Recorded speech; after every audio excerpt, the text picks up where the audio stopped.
Bueno, hablando la semana pasada ante una propuesta de la presidenta del Consejo Deliberante, así que bueno, un desafío por delante, orgulloso de ello, con mucha expectativa y esperando seguir trabajando con el mismo equipo que veníamos trabajando ahí en la mesa, pero es reciente, de la semana pasada. Bueno, queda mucho todavía por hacer. Muchísimo queda por hacer, hemos dado los primeros pasos, un poco intentando interactuar lo que empezó a suceder por acá, por la Facultad de Ingeniería, y logramos articular con impacto en el medio social, pero bueno, se viene un escenario nacional distinto, con un esquema pensando en clave netamente productiva y demás, y hay que ver si se decide avanzar en ese camino un poco, y la mesa es un buen ámbito para discutir con el resto de las instituciones cómo y hacia dónde, así que ese es el desafío, uno de los tantos, digamos, que de los que se vienen. Bueno, ¿en qué hemos avanzado y en qué todavía debemos seguir trabajando, promocionando sobre el tema cannabis? Mira, se ha avanzado bastante en la legitimación de la discusión puesta en la mesa, digamos, en la mesa del Consejo Deliberante en un principio. Yo creo que falta discutir localmente alguna propuesta soberana de acceso al cannabis. Todo lo que venimos trabajando en el tema, hemos visto que ha aumentado muchísimo la demanda, pero también la oferta. Que quien tiene los medios puede acceder a un tratamiento acompañado por un profesional de la salud o no, en un ámbito de gris en términos de producción de eso que consigue, pero sucede el acceso.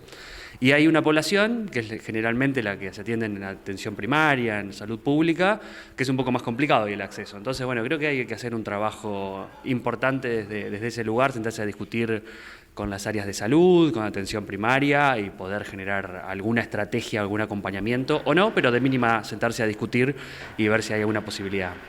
¿Cuán tabú sigue siendo todavía el tema del cannabis medicinal?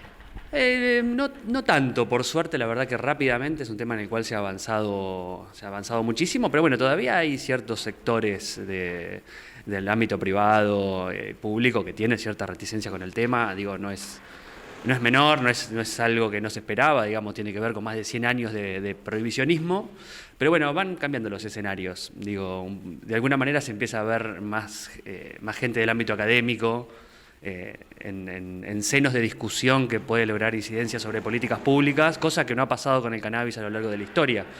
No se ha normado en función de la evidencia, sino en función de un montón de otros intereses que no tenían que ver con la evidencia científica. Así que hay mucho por hacer, hay algo bastante hecho, pero hay mucho todavía por hacer en algunos ámbitos sociales y profesionales en particular. ¿Cuánto ayuda a las nuevas generaciones, los chicos, los adolescentes, los más jóvenes, en la difusión, en la promoción, en instalar el tema?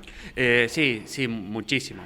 Digo que hay una generación, digamos, que no transitó nuestra formación netamente prohibicionista, sino en otro escenario, en el marco de otras políticas. Digo, hoy hay una línea fuerte ya hace mucho tiempo donde se concibe el mundo como un mundo con drogas.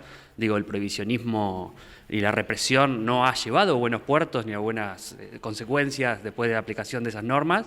Y hoy hay una generación que piensa un poco en otra clave, piensa en educación, en acompañar, en reducir riesgos, en términos generales del ámbito de las drogas. Y el cannabis no es muy distinta la situación. La diferencia es que estamos hablando con un nivel de efectos adversos existente, hay que tener mucho cuidado, hay que tener un acompañamiento terapéutico, pero no hay dosis letal conocida.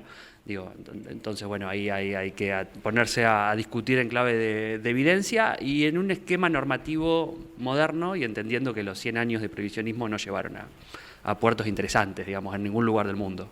¿Esta semana van a ser la primera reunión de la mesa desde el año? Esta semana ya estaba previamente programada la primera reunión de la mesa, así que sí, efectivamente, el miércoles a la tarde, 18 horas, creo que vamos a estar reunidos por primera vez en el año. Se nos ha dilatado un poquito el inicio este año, se entiende, es un año particular, eleccionario, con las fichas puestas en un montón de otros lados, así que bueno, estamos arrancando ahora.